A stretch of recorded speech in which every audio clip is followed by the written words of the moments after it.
4 سال کا بوڑھا۔ ایک دن ایران کا مشہور بادشاہ نوشیروان کہیں جا رہا تھا کہ راستے میں ایک بوڑھا ملا، جسے دیکھ کر بادشاہ نے پوچھا، بڑے میاں تمہاری عمر کتنی ہوگی؟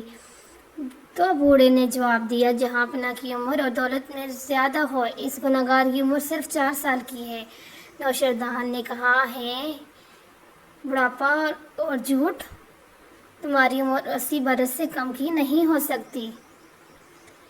بوڑھے نے جواب دیا، جہاں پناہ حضور والا کا انداز بہت درست اور بالکل صحیح، مگر 80 میں سے 76 سال اس عاجز نے یوں گنوا دیے جن میں صرف اپنا اور بال بچوں کا پیٹ پالنا ہی کام سمجھتا رہا، اس کے سوا نہ کوئی نیکی کمائی، نہ کسی غریب کی مدد کی۔ اب 4 سال سے یہ کلائی ہے کہ ہم لوگ فقط اپنے ہی لیے پیدا نہیں ہوئے بلکہ دوسروں کا بھی ہم پر کوئی حق ہے، اور اب میں اس پر عمل کر رہا ہوں، اس لیے اصل عمر صرف 4 سال ہی کی سمجھتا ہوں اور گنتا ہوں، باقی فضول۔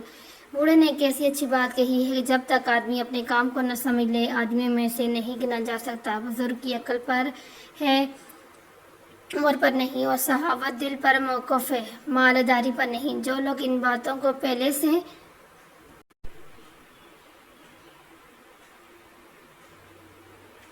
سمجھ لیں، ان کی کسی بات سے دوسروں کو تکلیف نہیں پہنچتی، بلکہ وہ ہمیشہ کمزوروں اور غریبوں کی مدد کر کے بھلائی حاصل کرتے رہتے ہیں۔ اس لیے پیارے بچوں، ہمیں صرف اپنے ہی نہیں دوسروں کا بھی حال کرنا چاہیے اور دوسروں کی مدد بھی کرنی چاہیے۔